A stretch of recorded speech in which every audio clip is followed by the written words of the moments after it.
We're live. Just welcome everyone to the late night show. We are just going to go live over here on Instagram. There we go. We're live on all channels. So welcome everyone to tonight's late night show with Canada's Restaurant Guy and Dominic. And Dominic, are you having lunch still? I'm here. No, I'm ready. Are you having lunch still? Are you having lunch? I'm ready. Yeah. No lunch. No, done my lunch.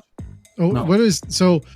Just to clarify for everyone that's going to be joining us here, we have a great guest on. And I tell you, if this isn't like 3 hours later, I'll be surprised.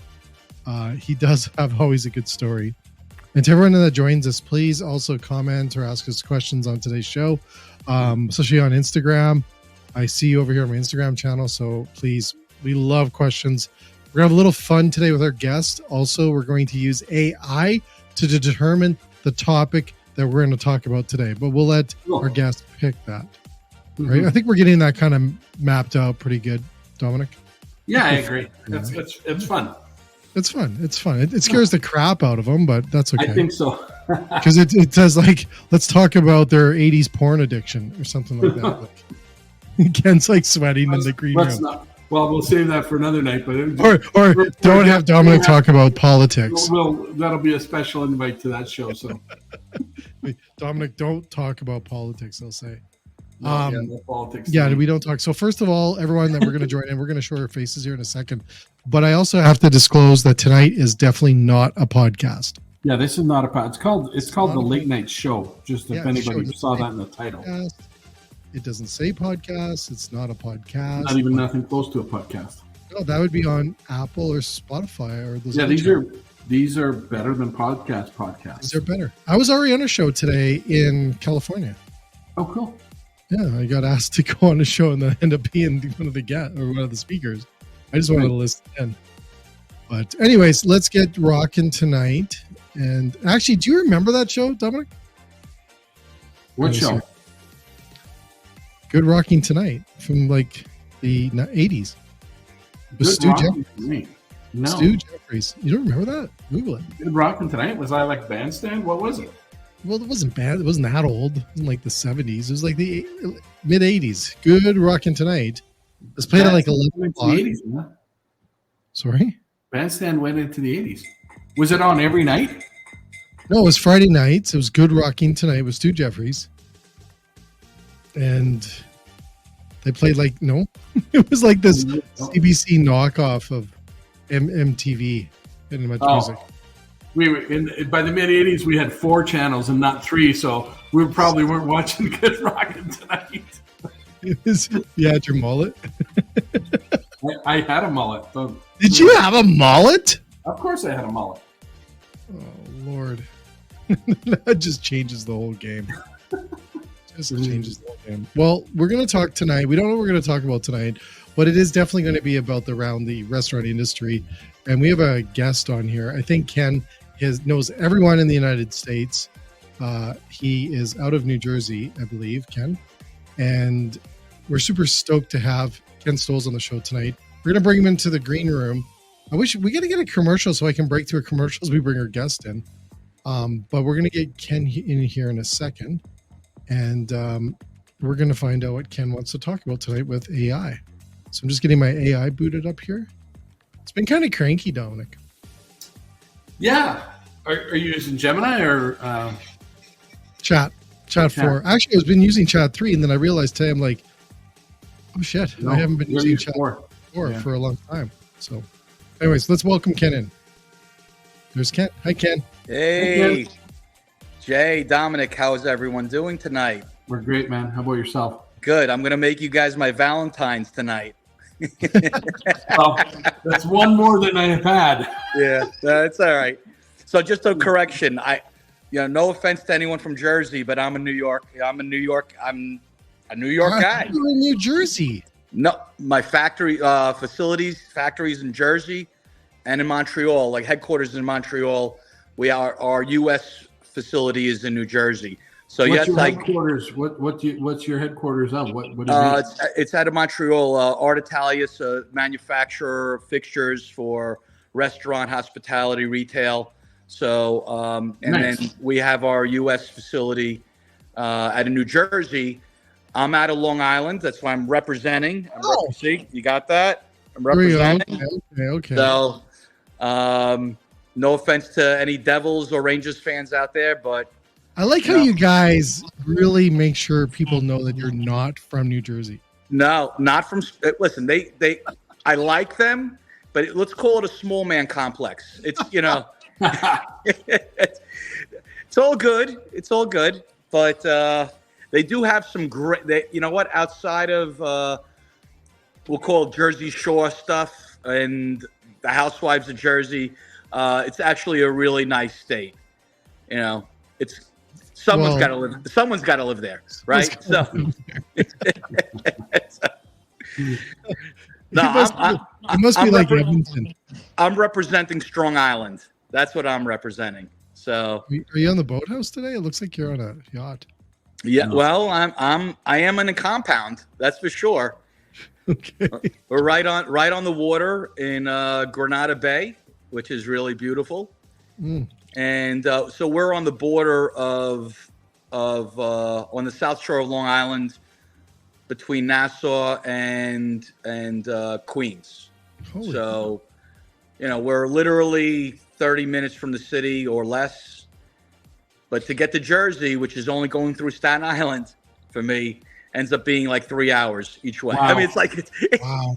No, it's not. I'm exaggerating, but it's you know what? When you get from Brooklyn to Staten Island, the whole vibe changes. And then when you go to Jersey, it's all downhill from there. But okay, so stop beating up on Jersey because I'm just actually like one of our guests a couple of weeks ago was actually from Jersey, right? No, listen. I love Jersey. It's I say the same thing about the New York Mets. They have a nice, cute little club, but it's all in the Bronx. So that's what Jersey is a cute little club. They have a nice little clubhouse there. So, so what do I? Ken, you look like you lost a lot of weight. Oh, thank you. You know what? I'm getting a lot of exercise for my girlfriend. So, it's look at that face. Yeah. She's not walking along the beach, right? That's what I heard. we locked eyes for a second. I don't know where you were going, Dominic. I don't know. We're talking about the restaurant industry today. No. Yeah. So with this AI, what do we do with AI? You want to get into the topic for tonight around the restaurant? We can jump into whatever you want. Yeah. No, we don't want to wreck your Valentine's night. No, it's all good. We're having some food, having some wine. What do you have? How much weight you lost? You think I lost a lot of weight? Yeah, you look like you lost a lot of weight. I lost it. The second person in 3 days that said that. That hadn't seen me in a while. Yeah. I'm staying active. That's the nicest. That's the most polite way I can say it. Good for you. You're looking good, man. We got the screen up there. Listen, I have a long way to go before I become a movie star like you guys, but I fight the fight every day. No, you get to come back tomorrow, man. Yeah. I say, you know what? Smoke and mirrors does magic. It really does. I found the button. You at least you have a good reason. Yeah, it's good stuff. It's funny. So, all right, well, let's get into this. So, Cam, we've got your name in here. We're what topic? We're going to ask ChatGPT. Long night. We're going to ask ChatGPT for what topic should we talk about tonight? Now, we all know AI is smarter than us. Big surprise. It doesn't take much. It's crazy. But we're going to see what it does. And then, Ken, you get to pick. So we're going to ask, please list 3 topics. Okay, here we go. So we're going to get this. It may say, let's talk about the 80s with you. I don't know if that's going to be scary. But we can talk about. So here's the questions it's asking us to ask you. On what topic for us tonight? That's a big question, Jay. So heavy. Should we ask it to dumb it down a bit, Dominic? Well, she's got with 14 points. Please discuss. Okay. In less than 2,000 words. So we're assuming it's a she, right? No. What, Absolutely not. This is, I'm just saying with all these and words, you're getting in right? trouble. You are It's a going. they. Yeah, absolutely not. Oh, you said it's a they. Okay. They. So 3 topics: post-pandemic adaptation, sustainability practices, and tech innovations. Ken, Wow. You know what? like you're pretty smart in all this, by the And way. let's tie it back to their industry and what they do, Jay. I want to throw a twist in. You want to do that? You want to throw a curve on this? Well, no, just like let him pick the topic, but let's talk how it Like, relates. you like okay? Well, I know Ken's going to bring it up. Don't worry. What he does. I would say, He's gonna do a commercial here soon. Don't worry. you know, there's a couple of ways we can go about it. I would say consumer behaviors in general. You know, that's I'd like to talk sustainability with you, though. Sustainability is important. Sure, we could go there. Let's go there. Okay. So tonight's topic is about sustainable practices, right? Ken, like, tell me about this. Like, what do you think around sustainable practices when it comes to the food service industry? I think it goes in many layers, right? So we talk about on what we see as consumers going into a restaurant or or hotel, hospitality, whatever, and they have certain practices in place that are visible for the consumer. Recyclable, and they may be some kind of message or memo that they give back, or they are do-gooders in some way, shape, or form to make the consumer feel good. Then there's another layer beyond it. What are they doing, in the back of house? What are they doing with food waste? All right. Well, how are they addressing food waste? Is it getting repurposed, or there's all sorts of different things we can dive into there. And then then who are their vendor partners? What are their how is the meat sourced? How is the food sourced? All the food, the veggies, the fruits. How is it sourced? How is it cared for? What about we talk about fixturing, right? All the what are the manufacturers doing for the kitchens? How are they giving back? So there's a lot of recycling that goes into that. Now, do you guys recycle a lot down there in New York? We dump it right into the water, along with a couple of bodies. But no, no. I think what's happening is. I got a question about that. No question. You don't want to ask questions. From landlocked Alberta. Come on, Ken. This will be crazy. Anyone asks. Outside of bodies, when you've torn something apart to recycle it, like you're tearing down a restaurant. Like, I'm assuming that's part of what you do, right? You're tearing out the existing fixtures and you're putting new stuff in. Well, we manufacture the fixtures themselves, right? So, okay, but does your crew in some cases actually go and put them in, or is that up to the local construction crew that's going to put them in? It usually has a contractor, and we would send our people to oversee or participate, but it's really the manufacturing. So, think about materials in general. So, different metals, what's in the metals. Yeah. Are you recycling from metal waste? Is metal waste being recycled and reused and repurposed? What about the paints and the finishes that are used, on tables and chairs and things like that? How are they manufactured? What practices are being put in place? Right. And you know what? Does it come up a lot? Does all that come up a lot? It does. It does in quite more than you'd think, because we'll get audited by. And audited? We get audited for sure. Some of the biggest names in food and beverage will come and audit us to make sure that we are producing in certain ways, in certain manners, how we're being socially, environmentally responsible. What are those things? And you get rated as a supplier for some of these big companies. Seriously. And so I'm not, I don't want to drop company names. They're very large, like a lot that we work with. Sure. So it's, and I don't know if I have, NDAs in place where I can't say who they are or they aren't. Better not say anything. But You'll end up in the recycled. I'll be in the recycle, pile like it's dumped into the Hudson River. Well, right. It's good. It's good that they want you to be able to prove what you say you're doing, and you're able to prove it. There's ESG audits, just like there's child labor audits and food safety audits and absolutely animal welfare audits. I think that whole ecosystem it's easy for people to say it, right? And it's harder to do it. It is. But yeah, I guess how long's the business been and how long have they been around? Okay, so they actually just celebrated last month 40 years. Wow, so, cool. Yeah, it was. And where did it start? Did it start in Montreal or start in? Started in Italy. No way, serious? Yeah, Art Italia. So it's Art Italia, finding the art in everything.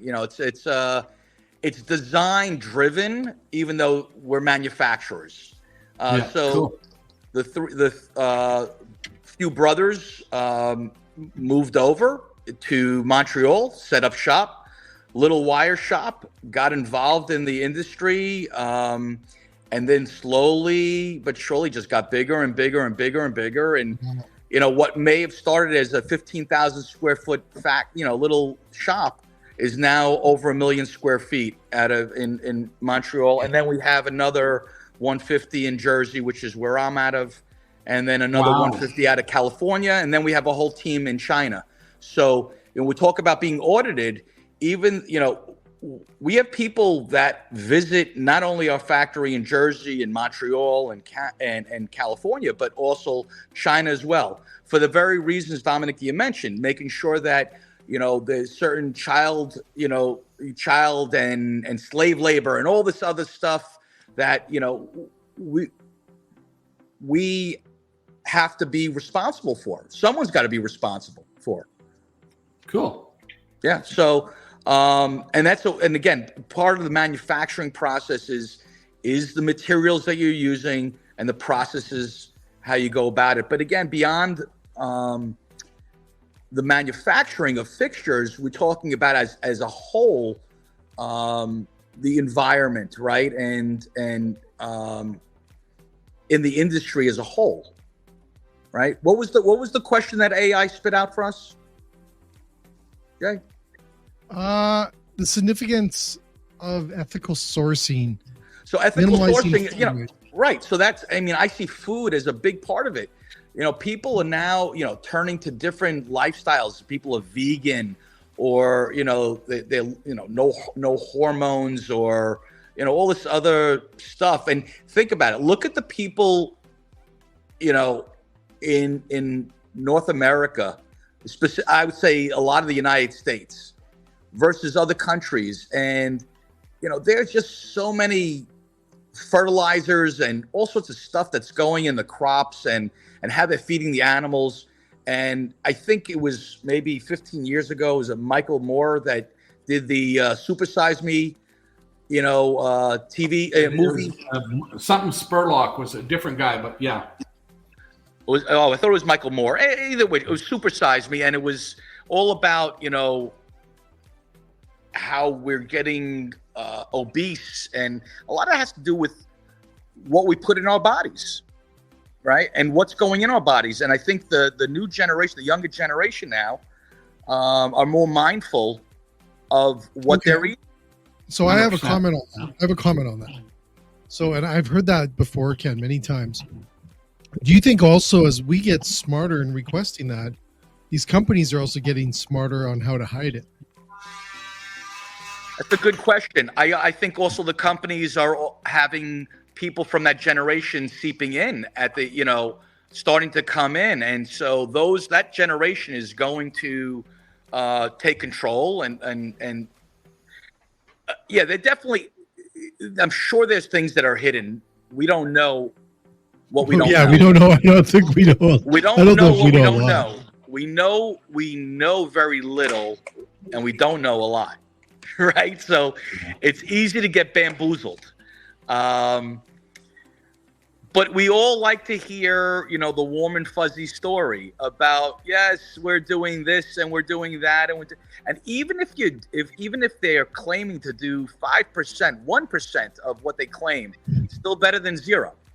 Yeah, right? 100%. So, I think the hard part is we want this massive change. No extra fertilizers. All the things that allow North America to have pretty cheap food, right? Canada and the U.S. for sure. So as we go back the other way, it's more expensive. It's until it reaches sort of mass production in an environmentally sustainable way. When there's just still small producers doing it, it's more expensive. Oh, absolutely.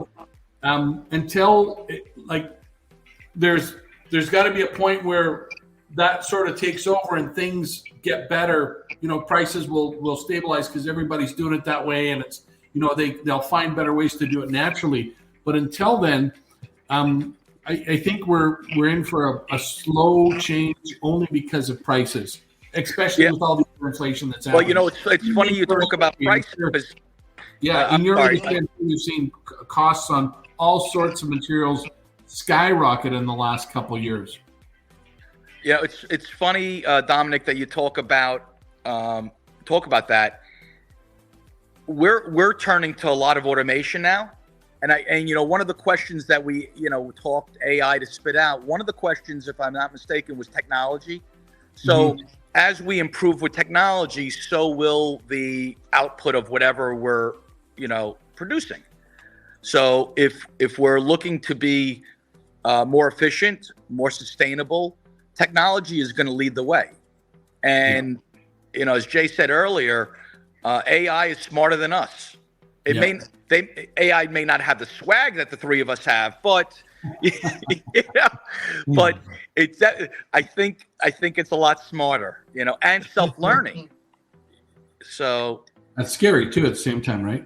Well, it's very Terminator-esque, right? Yes. But did you see the machine that's in the asparagus field that's got 700 lasers under it shooting at the weeds? Have you seen that thing? No. Have you seen it, Jay? Yeah. It's scary. It's cool because it's just going over the field and it's lasering the weeds, before they ever get big and can crowd out the crop. But if that thing got loose, what could it do? Well, listen, I would love to have that technology for one day. There's a lot of people I like to weed out. So I just need a day. Just one day. I just need a day. You get it all back. Right. Exactly. But yeah, it is amazing how technology will, take the lead of whatever it is that we output. And then at some point it's going to take over. It's going to be, because it's smarter than us, it's self-learning. But until we get to that point, we still have to do what we think is best and right and good and ethical, right? At the end of the day, that's what we're trying to do. Well, that allows you to be in business for 40 years, right? Anyway, right. That's part of why you're still around. Well, ethics is a big part of it, for sure. 100%. Yeah. And, the people that are me first are usually the first to go and the last to remain. I don't know, like cockroaches. They somehow they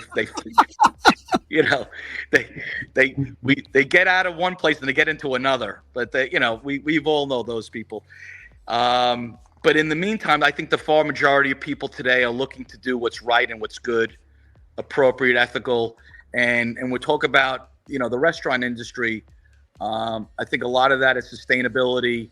What's environmentally friendly. What's good for us to put in our body.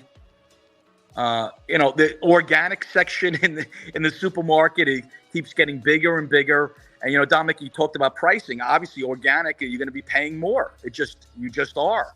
So we have a question that came. We have a comment that came in, and I agree with this comment.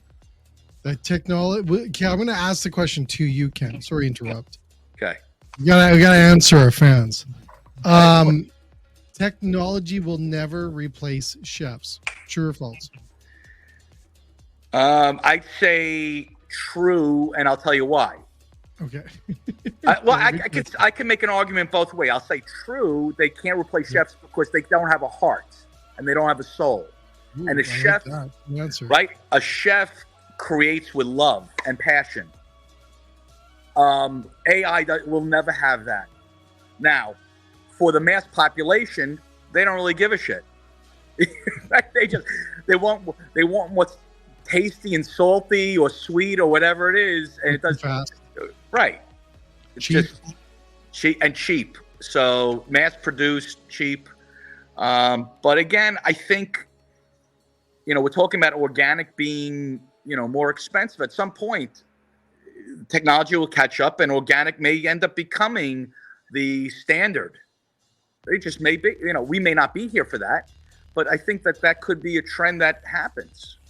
Yeah, I think it's going to be a while, but there'll be a rebuttal too for this, right? Like, oh, you're going to go to a restaurant that's an AI or a bot or a non-bot. I can see that. Well, I agree. It starts as a fad, I think. I remember when the ice cream had the not the nitrous oxide, where all the smoke nitrogen. The nitrogen ice cream, right? That was a fad. It was cool. It was a visual experience, right? Then you have Brooklyn Dumpling, which has the lockers, right? The hot lockers. No, we just got one in Calgary. Oh, you really? No kidding. Yes, he opened one in Calgary. No kidding. Yeah. So again, it's a cool thing. It's like almost like the automats, where you put the nickel in and you got the pie. Remember the old Bugs Bunny where he? Yeah, we've never. I don't think we had some of those in Toronto. I saw a documentary on that though, and how they disappeared, which was kind of cool, but kind of sad, but cool. But yeah. What are you talking about? It's kind of this locker system where you can explain it, Ken, because you had them in New York, a lot of them, I'm sure. Oh, back in the day, you go in and you put I say a nickel in, now it would be a couple of bucks or whatever it is, and there'll be a pie there, or there'll be a sandwich, all pre-made stuff, right? Exactly. Wasn't it in the hospital? No, it was on the corner outside the ball, outside the pool hall, right? Serious? Yeah, for sure. They had them in Chicago too. Pretty sure there's a documentary, Jay. I'll send you the link on Netflix or one of those places on how the death of the automat, I think is what it was. Yeah, but now it's sort of coming back in different ways. Like, so I'm using the Brooklyn Dumpling as an example, that they have the hot lockers, and again we're seeing more lockers used in different ways. I think for third-party delivery, it's fantastic. So it keeps some level of sanity and normalcy. There's not crowds and pushing and shoving, that it's all automated, and you could separate. Brooklyn Dumpling created their whole business model around this experience, about the locker experience. The lockers, I think, have been around in a buddy of mine went to Japan maybe 10 years ago, and they were in Japan and maybe Hong Kong or something like that. A lot of places doing the same thing.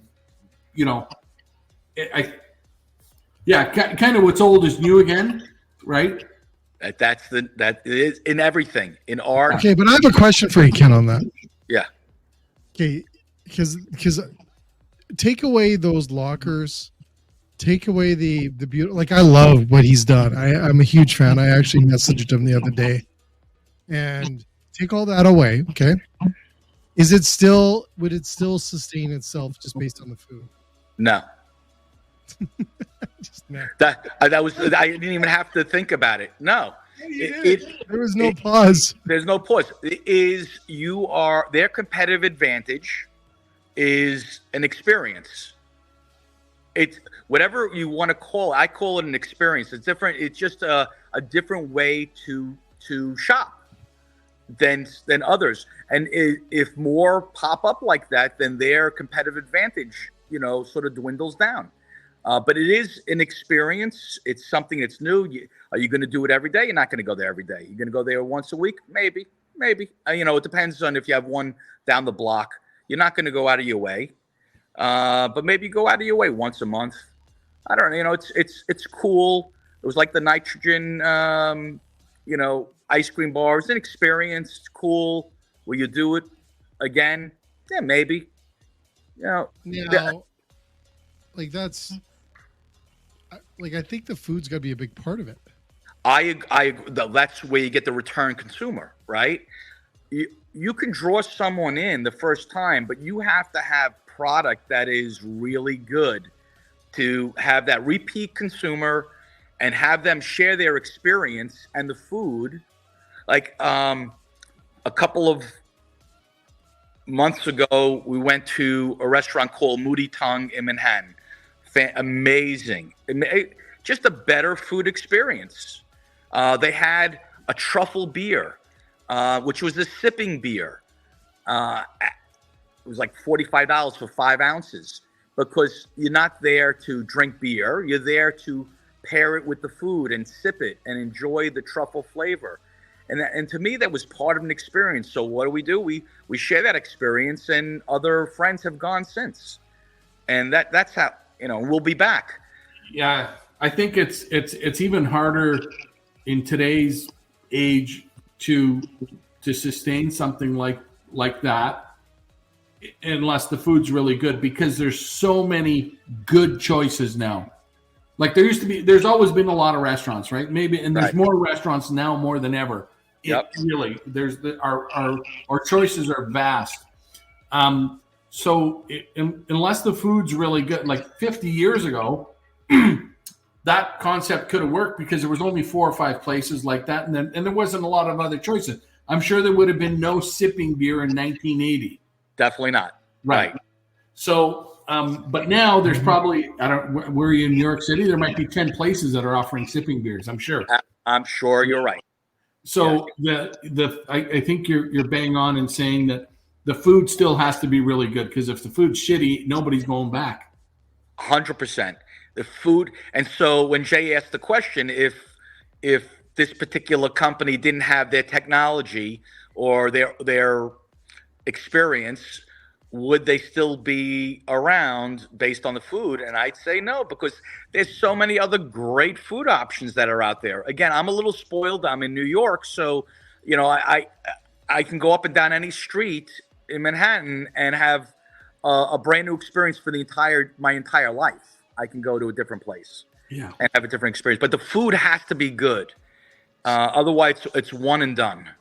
So, right? Ken, what are you seeing? I'm going to take advantage while you're in New York. What are you seeing in New York right now is hot in the industry right now? Come on, you're out. You've got your finger on the pulse better than anyone. It's funny because it depends on who you're asking, what age you're asking. If you're asking my daughters, it would be, where's the coolest Instagrammable place? Right? Still, eh? Still? Yeah. Who's got the backdrop? Who's got the wow? If you're asking me, no food. It's not about the food, anything. It's just Instagram. It's probably both. I think it's a little bit of both. I mean, if some of the the social media personalities that go around in the food space, specifically in New York, all their spots all the places they go are spot on, and their recommendations are really, really good. But So I think if you're asking me, I would say the quality of the food, the environment is really important for me. So are you seeing really good like restaurants with really crazy cool environments? What do you Definitely. Yeah, there's a restaurant that opened up about a year ago called Bad Roman, down in the Columbus Circle area, and it's just cool. And the food's great. The food. You know what? It's take away the environment, the food is still great. And so when you pair the two, You know, it's like a perfect, you know. And then if you have someone that's with you, right, you got good company, even better. It's all for sure. It's all part of the experience. Why I asked that question is that back in the day, when I ran a club, we used to say you have to be more than the beer, because you can like a Budweiser's a Budweiser anywhere, right? It all tastes the same. So you had to be more than the Budweiser, because the party will move if you're just focused on the environment. It's a little better in Canada. I got to be honest with you. Well, we know that. I know. So, but just the party will move, right, based on the environment. But the food, like we have a chef here on Instagram watching us, is that the food is really going to bring them back and back if you're innovative in the food space. Yeah. You can't just rely on your environment. We've seen it come and go, right? Unless you're going to flip that environment every 5 years. And that's hard to do, right? Change. You know what? I'll give you a really great example. So, Nobu, you know, one of the Nobus in Manhattan, is always known globally as a really posh, cool environment, great sushi, great Asian fare. One of their head chefs left and opened up a little shop in Long Island, adjacent to a fish market, right? And and he's the only chef. It's very understated. The food is fantastic, and it's prepared wonderfully, and they're packed. But you can't be packed because it's a small space. But there's always demand because the food is great. Didn't matter, you know. The environment was less. It had nothing to do with it. It was about the food, and it was about the chef and how he prepared and how he. All right. So whoever asked earlier about AI and replacing chefs, no, they won't. They can't. You know. What do you think, Dominic? You're very quiet tonight. He's saying everything I say. We're probably the same age. Well, I was just gonna say we'd be having beers together. I could tell. No, yeah, 100% agree. I think Richard when he opened his first pizza shop, you've met Richard, a friend of ours. When he opened his first pizza shop here in Calgary, it was, you know where the Blackfoot Inn is, right? Yeah. Around the corner from there, deep inside there, is called Manhattan Road, or Burbank Road. It's called Burbank Road. Behind the Blackfoot, around the corner in a crappy strip. And he was doing thousands of pizzas out of there because the food, exactly for what you just said, because the food, he moved to Blackfoot and 42nd there, whatever it is, after, when that spot came up, because he needed a bigger spot and he wanted to grow. But yeah, he opened in a really shitty spot. But the food was good. The rent was cheap, right? It got him into business because the rent was cheap. There was already a kitchen and a hood there, so it saved him $20,000 or something. So he opened there, right? Because he thought most of his business was going to be delivery or takeout. But he had sit down business right from the get go, and yeah, it was good. So yeah, both things have to happen. But you can't sustain on environment, and you can't sustain on good looks, and you can't sustain on promising the world and saying I'm going to source all these great things if the food's shitty. So right, you used pizza as an example. So Jay knows this, that I was working with John Daly's team and his, and he's got his hand in a bunch of different businesses. One of them is the pizza business, which is really interesting. And I was at one of his events, and he had the John Daly pizza truck there. Sure. And I is it good? He goes, yeah, it's really good. Now I'm a pizza snob. Self-admitted, and it was like one of those conveyor belt 2-minute pizzas. Serious? But it had to do with the product. Like the people on his team specified the right product, and the right equipment. And I said, you know what? For this category of pizza, far better than any of the others that I had tasted along the way. listen, we're not talking about individual shops like the DeFaras or LBs, right? It's meant for mass production, right? And it was really, really good. Why? Because the product itself supports itself. It tastes good, and people come back, right? And I think the cool thing about that is there's not a big. We talked about this before, Jay. There's not a big price difference. Sometimes there is, but very often, good to great is not a big, massive jump. No. Right? Like the crappy product can be cheap, but good product, you can get really good product for just a little bit more money. And then if it's prepared properly, like you say, if they put good ingredients, it's coming out of this mass sort of production sort of environment, but if it's good, it's good. And at the end of the day, it's a business. So, if you're going to get greater volume, you can go lower on your margin, and then you'll also have better buying power, and you could, so it is a whole domino effect. And I think it starts, to your point, Dominic, with the quality of the food. Yeah. Right. Pay a little bit more, you charge a little bit more. Yeah. Right. Or if you get good quality, they'll come back. Or you charge the same and take a lower margin and pick it up in volume. It depends. Every business is different, but I think at the end of the day, it's about quality.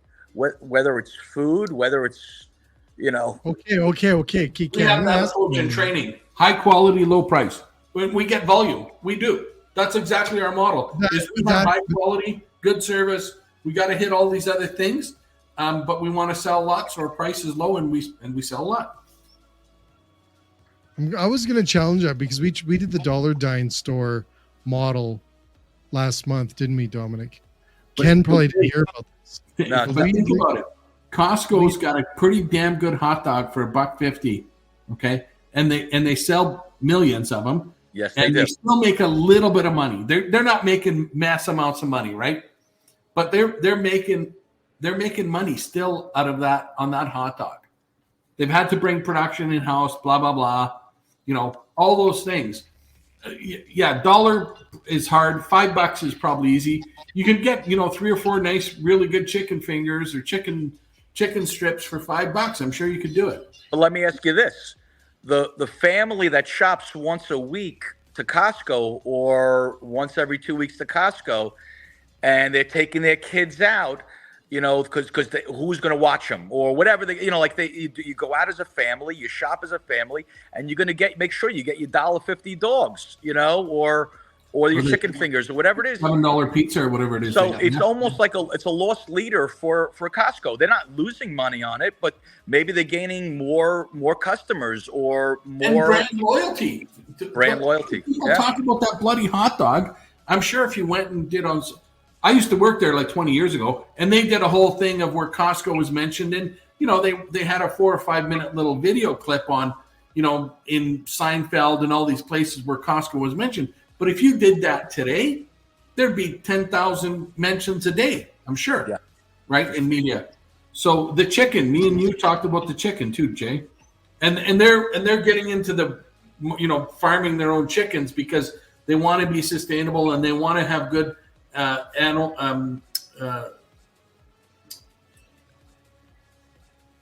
want to keep their animals caged. Right. They want to have good animal welfare. Yes, humanity. Yeah, exactly. Right. Yeah. So they want to treat the farmers right, and they're trying to do all these things because it's harder and harder to do, right, and to keep the costs in line. That's the hard part. But keep in mind, Costco has the buying power and leverage to execute. So, and it didn't happen overnight, but they do have the ability to make to make a difference like that. They do. Walmart does. By the way, Costco food is great. The food there, when you go shopping, the meats are fantastic. Their sandwich platters for parties and their cakes, their bakery. It's all really, really good stuff. You know, They started with that in mind, though. If you think, yeah, they have the buying power now, but at the beginning, like, you know, they said no, we have to have quality first. We can't have low prices. Like we got to offer value. Yes, we got to do all these things, but we have to have quality because nobody will ever come back. Absolutely. So that's restaurants have to have that mentality too. I'm with you. If think about maybe lower margins somewhere or doing less of some things so that you can offer higher quality and better value. Because if you have better value, people will come back. I also think you can't be all things to all people. Exactly. Know what you do really well and just kick ass. And you want to start expanding on it or adding to it, just stay true to your what is in your your tool belt. What is your best tools, right? So I got to throw something at you too, Ken, here, because you made me really think. Both of you did. I did recreate the dinner, like the dining model we did last month, saying that we could do a dollar store mentality for a restaurant. So we figured that out. But you got me thinking that maybe today, because we have shifted, the industry really hasn't shifted as a business model, but maybe we haven't shifted in a sense to understand the model of the profitability of the business. What I mean is maybe the restaurants today have to, like, you need 2 restaurants to have a profitable life in this model. I don't know if that's me or you. That's you. No, it's not me. It's Ken. Me? What did Yes. I Oh, that's your sound. Whatever.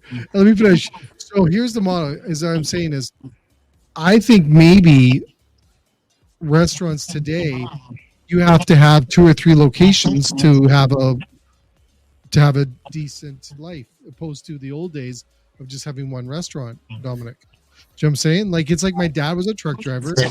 He made a great living being a one truck driver, and today you need to have multiple trucks on the road to have the same income as you did back in those days. So it's being rewritten. Is the industry, do you think, you have to go that way as well? Who are you asking? Yeah, I don't care. I think it's really hard. I think it's very easy to say, but super hard to do. And It is. That's what I'm saying. Like, are we setting people up to not just fail, but always trying to get more out of the same model? Where it's like, sorry, it's like Subway. You're gonna need multiple Subways. Yeah, it's a good. That's a good point. Just coincidentally, I'll be at their show in Vegas at the end of the month. They have their big franchise show, and so we're showing there. And to your point, Jay, you need multiple Subways to be profitable, to make some money, to earn a living. How many do you think you need, Ken? 4 or 5 or something. It's got to be high. I would say 5 to really. Yeah, but you know what? Their buy-in, it's the buy-in for a Subway is much different than the buy-in for a McDonald's. Yeah, it's a lot lower. It's like 20 grand or something, right? It's not, and your second location and third location are also, incentivized, right? So they want, they don't make a lot of money off of the one-time franchise fee. They're making the money on, the royalties, and so it's a volume game. So they'd rather forego that one-time franchisee or go lower on their second and third location. They want their franchisees to have success and grow, and 5 to 10 to 50 to 100,000. That just keeps going. And there's some franchisees that own in the hundreds and the thousands. Not many, but there are some. Wow. It grows exponentially once you get to a certain point, and then it's all about also your support. Who are you surrounding how do you grow as a company? It's not just the average Joe who wanted to open up a sandwich shop and opened up one and then opened up a second and opened up a third and they're comfortable. You have someone says, you know what, I want to build an infrastructure. But that's exactly it. And I think that's what we look at restaurateurs today, is that it's maybe the one restaurant model today, like you're literally setting her up to fail. Right? Like not to fail, but it's going to be a struggle, let's say, or it's going to be hard to make that money like you used to. Yeah, it's hard. But what are the two biggest costs in the restaurant space? Rent and labor. I would say food and labor, right? Yeah. Food and labor, yeah. Rent for sure, right? Yeah, food and labor. Those top three, but food and labor, yes. Rent would be third. Yeah. Food and labor, and so labor, has been a challenge over the last number of years. I think since COVID, or just as COVID started going away, and for whatever reason, people were just harder to find good. It's just harder to find good help and more expensive. So what is the owner supposed to do? They go to automation or semi-automate or whatever it is, just anything they could do. If they can say, you go to a supermarket, you could do your, self-checkouts, right? Yeah. When you're doing self-checkout, you're taking away someone's job. Right? Well, and supermarkets, as much as they can't automate, they can automate that on the food production side. Up here, I'm sure it's the same in the States. Some of the big supermarkets, they have central commissaries that they'll make all the salads for all their delis in one place. They'll make all their sandwiches for all their delis in one place. They've got their own. You don't see a lot of meat cutting in stores anymore, but some of them have central meat cutting. Yes. In city, right? They'll have a big commissary. Yes. Same for produce, Jay, that is trimming all the produce in one spot. Yeah. A big company here is opening one in every major city to not only support the hot food sections in their stores, but to support their delivery operations, because they want to. They can't have that at the store anymore, right? It used to be an add-on, but as that grows, that's its own thing now. There's a commissary allows expansion. It's built for expansion. Exactly. Right? Yeah. But the other thing on this, I'm just thinking more as the commissary, when you're all of a sudden servicing 40 or 50 locations, you can automate much quicker, faster, and make more sense versus the individual restaurant, right, or the individual location. Yeah. I think there's something there to think about as we look at the models of restaurants and how to be profitable and how to make more money. And you're going to get into better buying, power. You're going to get into all these different things, labor, all these different things as you multiply your locations. But I think the one restaurant survival is probably going to get harder and harder for people to make a living off of just one restaurant as we move forward. Unfortunately, I think is it because of competition, Jay, or because there's more choice, or is it because the margins are thinner? The margins are thinner. Like you're running 4% if you're lucky in Canada right now, Ken, on your profit. You're bringing 4 cents on each dollar if you're lucky, right? And that's if you know what you're doing. And trust me, so many people are struggling. I highly doubt they're making 4 cents. So what I'm saying is, I think why it makes me think more is that when third-party delivery came into the marketplace, let's say, right, DoorDash, Uber, all these guys came in, I think a lot of restaurants felt like that was another new income stream coming into their business that was sustainable. And then COVID hit, and it was like the last thing to save us. So I think there is something there to look at, like the mindset of how people were thinking, going, is this another stream? I can make money at this. I can multiply or double my business. I don't know if that's necessarily what sustained and stayed. I think we have to look at it again and bring in, like, what's your next? And we've talked about this before, me and Dominic, many times, of looking at like side hustles and different ways to generate income in your P&L, because P&Ls today are, like you said, Ken, it's the labor, it's the food cost, it's your occupational cost, all these different things are the same thing. For the last 150 years, the same thing. So I think we need to look at it differently. And I think it might be, Dominic, that you need multi-locations. And that could be from brands under the same title. It doesn't have to be the same restaurant. I also think it depends on the restaurant type and food experience we're talking about. Volume. It's going to be your volume. No, but I mean, a fine dining restaurant can survive on its own because it has. Can it? Because they tanked. Can it? No, they did. They did during COVID. Of course, they tanked, but they were already down before COVID. They were going south. I'd like to see where their numbers are now. Probably not good. Probably not good because it's just you can't. I probably think fast casual has grown dramatically. I would think that a lot of the fine diners want to get out again, right? But the food cost is what's hindering that segment is just because your $40 steak is now a $70 steak. Not a lot. You shrink your market. Your market space is shrinking so much because there's not so many people that can afford a $70 meal. Yeah, right. But also, we're talking about. I think in the QSR space, footprints are going smaller. Delivery, drive-through has been booming. Huge. So people aren't necessarily looking for the sit-down experience; they're looking to eat and go, right? So, uniqueness and speed. I think it's fallen into uniqueness and speed in the drive-through space. On the delivery side of that, Jay, I don't know if you saw today, there was like a worldwide, Canada, the US, and in Europe, I think, there was a strike by, the delivery drivers asking for more money. I don't want to get into that part of it, but the cool part, not the cool part, the ironic part of that is Uber yesterday said they were going to buy back, I don't know, $4 billion worth of stock. So they kind of said, there's the drivers can make really good money, blah, blah, blah.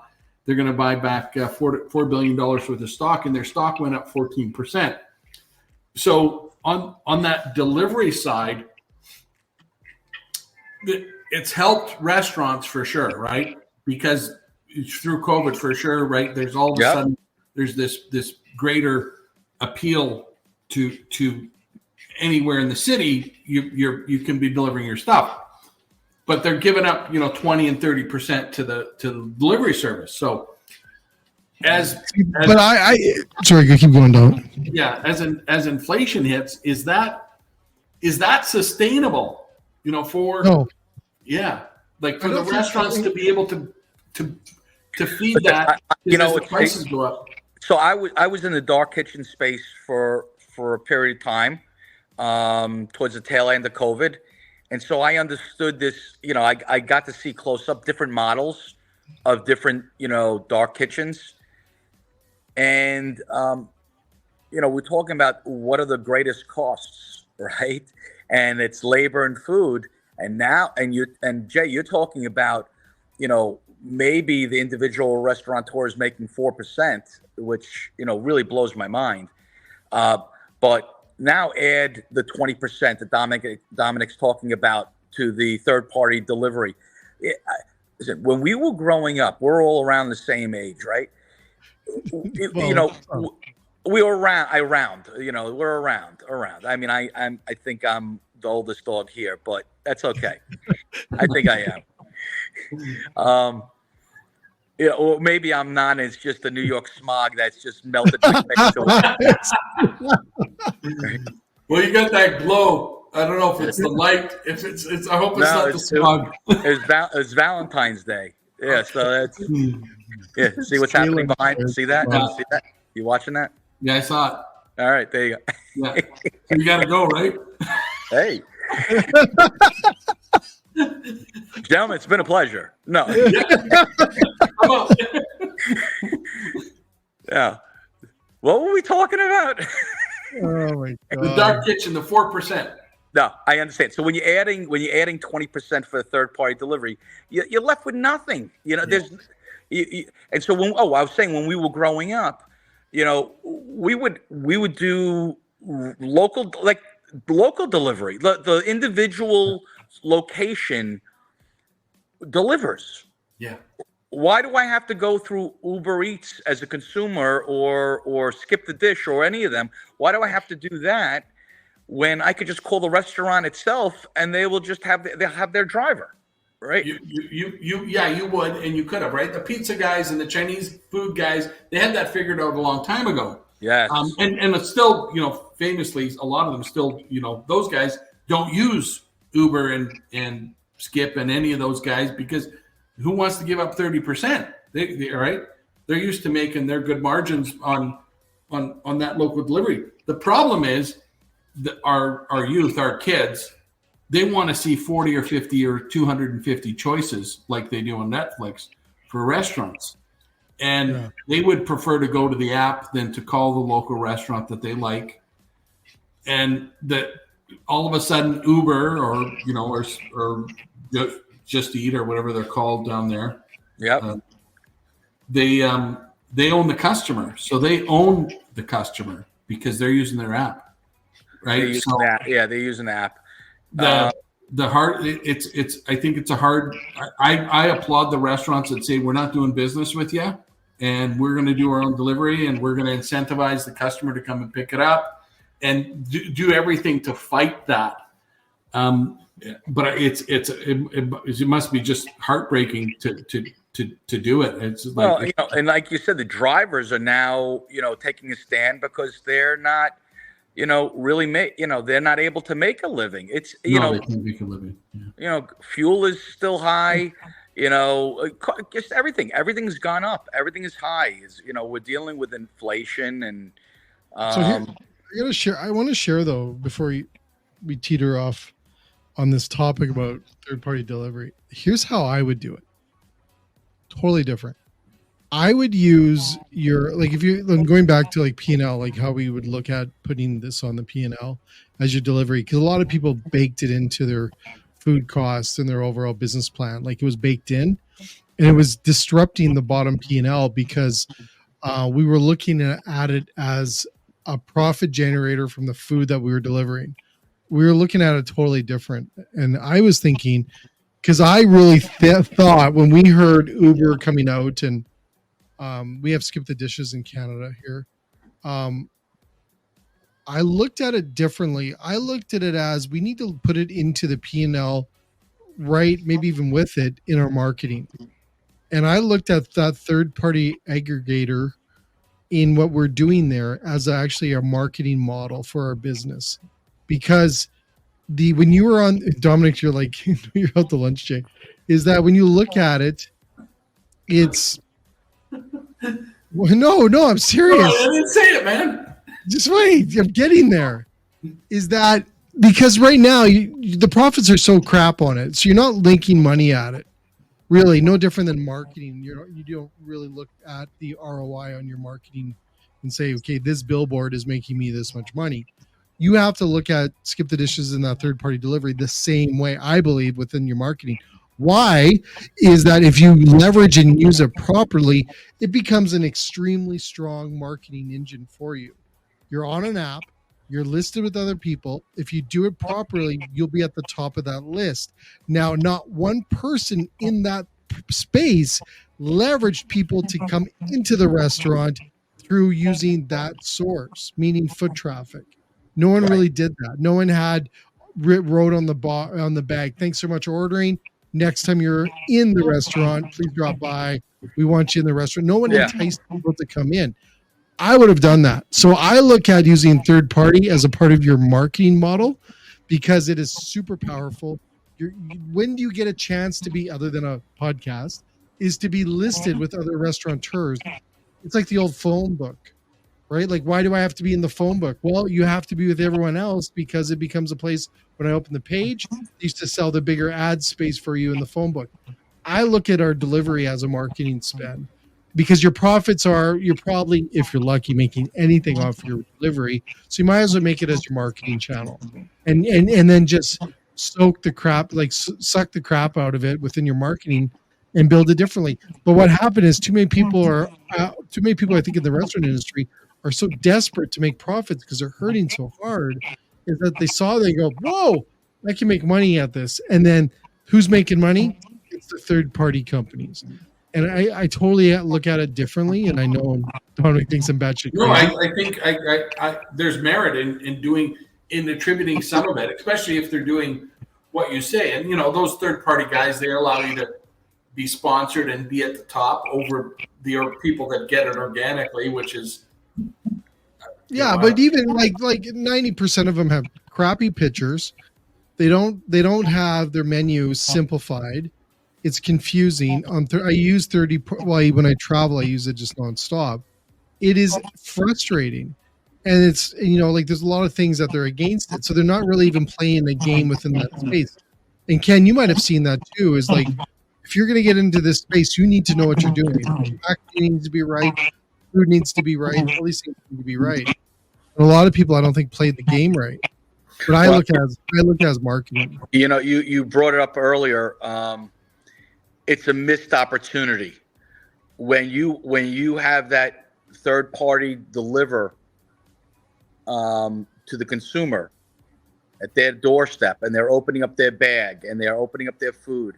There should be something there to incentivize the customer to physically come in. Yep. To that store, whatever that store is. Like even like when you look at third party apps today, they have at the top like, do you want cutlery? It's free. Do you want napkins? It's free. Like this. Why don't you have it on there? Would you like to join our subscription program? It's $1, or it's 10 cents, or it's free. Or would you like to join our loyalty program?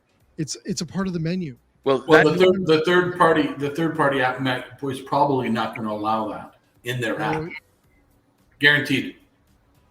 Want to make a bet?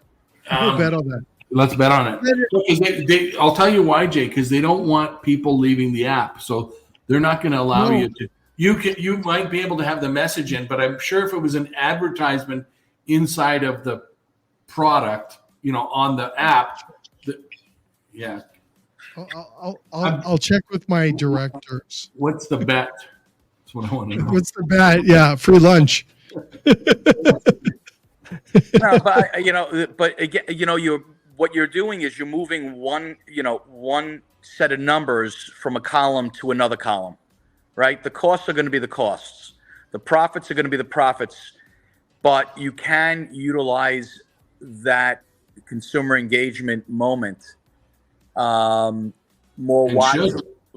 and more efficiently, wisely. That hasn't happened yet. There's still the companies are still banging around. There are still third, dark kitchen spaces that are using the third party deliveries, to enhance their offering. But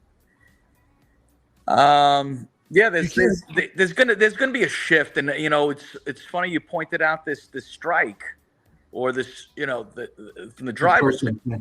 That's a real thing, right? It is going to impact costs. So how does one combat that? Well, and the third car, if they end up if enough of those drivers leave and it starts impacting the third party delivery companies, they're obviously going to pay them better or do whatever they have to keep them, because it's a lot of business to lose. And guess who's going to pay? The restaurant, right? You're already seeing they've got service fees, and you're starting to see some of these little fees creep in there. I had an interesting discussion with a company about some of their fees, and they have the consumer captive, so they know they can get some of these things, right? Yeah. The drivers, the restaurants, I'm with Jay on this, is if you can get them to come back to your restaurant directly, you also have the most chance, because guess what? If the driver's picking up 2 or 3 other things on their journey, and they often are, you're not necessarily always delivering they're not necessarily always delivering the best quality to the consumer as well. So you got to do it really well if you want them to come back in a delivery. So it's harder to deliver good food than to present it in the restaurant, especially the quick service stuff. Maybe the fast food stuff's easy, but I don't know. I see it. Where it will thrive and continue to thrive is in the university space. The kids are not paying for it; their parents are, right? Mhm. You know, all hours of the night, whatever it is, you want to have your, True. pizza delivered or your fast food, or I mean, insomnia cookies or whatever it is. The kids aren't thinking they'll pay, you know, $15 for a $4, frosty or whatever it is. It doesn't really. I have a son like that. Yeah, A right. $9 coffee. I'm not paying, but he's paying. But still, it's like, holy shit, that's a $4 item. You paid $12. But that's how their mindset is now. This generation coming in, this is the norm for them. This is becoming the norm for them until they have to, put a roof over their head and, raise a family, right? Yeah. We know it, Yeah, and I think that's the blessing and the curse at the same time, right? We're blessed that we're able to do it. And it's like, well, you eat out all the time. It's, yeah, you know what? I never used to. I can eat out all the time now because I worked hard for 40 years, right? So, Right. Yeah. and I think the sad thing about AI, and I'll bring it back around to what we're talking about. The sad thing about AI and tech is that there's more people around. In Canada, Jay, I don't know if you saw the number, 112,000 people, working age people, came to Canada last month in January. 112,000. And our jobs numbers are 1 month? 112,000, yes. That's a lot of people for us, Ken. It's a lot of people for us. Stop it. I'd be like 1 million people for you. Yeah. I mean, Yeah. It's a neighborhood. Yeah. Some of those people want to go into these service jobs, yes, but a lot don't. They want the tech job. They want that, they want whatever job it is that isn't necessarily the food service job. So we have this sort of growing demand.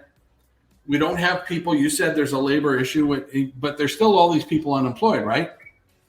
So Yeah. there's a growing problem in that we're expecting tech to fix some of this, and we're pushing hard. Restaurants are pushing hard for tech and automation to fix it because we've got this They're massive losing hope in every other angle. They're losing hope in every other angle. They're going to look at everything for survival. and they should, Jay. But if our governments, and I think you have a similar government to us, keep spoon feeding us, kind of, hey, not sustainability, but livability. Here's a sort of they're talking about a basic income in Canada of everybody's going to get a basic income to thing. That disincentivizes anybody to work. Of course. Right? Yeah. You understand that. I understand that. A lot of people would say, no, well, that just makes sure everybody can live. I said, but not only a few people can work. We need everybody working in all sectors, right? It's interesting. So technology and automation replaces a lot of the jobs. Yeah. But at the same time, new industries emerge, that need people to work, right? A lot of people are going into the tech space, right? A lot of the kids, they are going into tech, because that's where the growth is, for sure. Yeah, that's where the future is. I don't know. We don't have the answers. No. Right? Well, we're going to be faced with a big dilemma because we've got a growing population, a growing aging population, and basically probably around the world, right? But in Canada, the U.S. specifically, we have an aging population that's going to need more and more care, and we have less and less people around that are willing and wanting to do those jobs. Well, I also think that I think it's not a cultural, generational thing. Yeah. Work ethic. Yeah. Right. The desire to earn an honest buck, right? To, roll up your sleeves and, get dirt under the nails and really get at it. Yeah. I think there's a sense of entitlement with this, with the younger generation. And they're very smart. They're smarter than we are. Yes. Because they're able to do it from their, from their homes. They don't have to go into an office. They can demand that they don't go into an office. And the employers are just so thrilled to have someone who wants to work. And they'll overpay them just so they're working. It's wild to see. It is. I agree with you 100%. Anybody, I've said that to many, many people. Anybody that wants to work hard is going to have the world by their tail in work ethic. So it's going to be really hard. I think the future is going to be really, really tough because we have a lot of, and I think there's still a lot of people out there that want to work hard. And we see this even in Canada, right? Immigrants will come and they'll work their ass off. They'll work really hard. There'll be new Canadians and Canadians that have been here a long time saying, well, they're taking my job. It's like, no, they're not. You don't want to work that job. That job's there for you just as much as it is for them. Yes. We have, and you have it the same in the States, right? You have agricultural workers that we bring in from other countries, and it's only because Canadians don't want to do it. They don't want to do it, so someone's going to, and right. then you got to find someone to point a finger at. I mean, that's what happens. Yeah, we all have the same issue, I think it's already becoming dangerous in Canada because so many people are coming, and now that our growth is not keeping pace with the amount of people that are coming in. So the jobs that used to be there for the new immigrants, the new Canadians, are not there.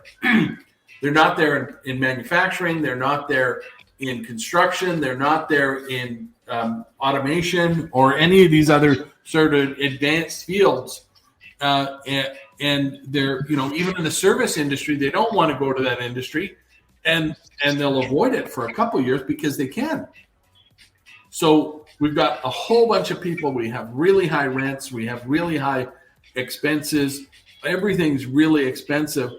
And still the food service industry is, and millions of people coming in, right? I don't know what it's going to be like 1 million people this year. It was 1 million people last year. It's supposed to be capped at 500,000, but you've got probably another 200,000 students. And still the food service industry has no people to work. It's wild. It is crazy. Wild. It's wild. And the tech is not there yet, right? Our automation in our kitchens for sure. I think that's a long automation at the front end, automation at the ordering and all that stuff. I think that's pretty good now, right? Yeah. I didn't want to. You touched on something that talking about. We're not supposed to talk politics, right? No, we talk politics all the time. No. Yes, we do. It's the late show. Whoa, no, that's not. No. But you were talking about 1 million people coming in. What, a year? Oh, no. Yeah. Yeah. I mean, we get that on a daily basis. Right? I know. Yeah.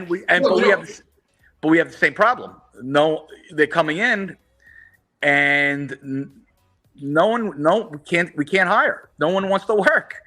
But where are they working? They don't have to, right? Nobody has to, because somebody's going to take care of that. A long time ago, that never used to. You had to work, and the things were different, obviously, right? If you went to the 50s and the 1800s, and all the way back, there was work because you had to work or else you died. You had to work or you die, right? I'm not saying that was a good way, but no. But the governments now are incentivizing people to not work. To not work, right? I mean, it's on some level, it's So that and I don't think, as much as I want automation to happen, I'm sad for that. I really am, because I want to go to a restaurant and I want a real person to talk to. I don't want to talk to a machine. Same at the self-checkout, those things. Funny enough, some of the grocers up here are starting to rethink that and take them out, because guess what? People are stealing shit. And they're walking out with it. Yeah, they're walking out. I mean, yes, you're right, and they're walking out, and there's no security that's going to do anything about it. Right. You know, why? You know, they're just there to be sort of a visual, imposing figure to prevent. But at the end of the day, someone's gonna do a smash and grab. You know, I'm staying where I am, and go ahead. Insurance will take care of it. Yeah. Right? Like it's insane. It's crazy. Crazy. Anyways, gentlemen, we do have to wrap up because I think we'll be here till tomorrow. I knew the two of you would work well. Yeah, no, Dominic, I enjoy, and when I come up, and I am going to be coming up, we'll definitely break some bread. Yeah, are you going to be at the RC show? I am not, but I'm going to. I have to hit Calgary, so at some point, and then I'll just continue up north a little bit. Nice. And I'll come down. I got to come down. Apparently, I was told today. So, well, Jay owes me a lunch. Well, first of all, I did check. You owe me a lunch. I did check. I'm going to win this bet too. So I did check, and Uber says yes, you can promote your loyalty programs. Wait a second. No, that's not what you said. Yeah, they'll take fucking rights. They'll take your money to be at the top of the page. Of course they will. Who wouldn't? No. You were talking about putting an ad in where, hey, get some forks, get some napkins. Yes. They won't let you promote in there. They're going to make you pay for it. Send them a message. Say, hey, I want to put this thing saying, fuck Uber. I'm going to go to the restaurant in the middle of my menu. What do you think they're going to say? They're going to say, no, you can't post that, Jay. What are you, nuts? I wouldn't say fuck Uber, but it would be like. Yeah, I know. You wouldn't. Did he call you up today? He said, what? WTF in Parliament today? Yeah. And and they said, where's the funds? That's, yeah. No, of course you wouldn't say it. No, you wouldn't say F Uber. You would say, yeah, come to the restaurant. I don't know. I don't think they would let you put that on there. He's questioning it. His question is now. You're gonna lose. Anyways, Ken's got to go. It's late in New York right now. I saw the cat go upstairs, by the way. The cat. Oh, the cat. Yeah, the cat. Everyone's going upstairs. Anyways, Ken, it's an absolute pleasure to see you. Thank you again. You guys are great. No, Jay, thank you so much for having me. Dominic was great. It was nice connecting, talking, chatting, and we'll do it again. And I look forward to breaking bread this year. Absolutely. Take care. All right, guys. Have a good one. Take care. Ciao. Ciao. So Dominic. Right, Jay. Did I swear? And are we going to get? Swear? It's not a podcast, so. It's not a podcast. I don't know what you're talking about. So, anyways, thanks again, Dominic. I'm going to end this stream here. Everyone else, thanks again for watching us. We'll end now. There we go. Wait, but did you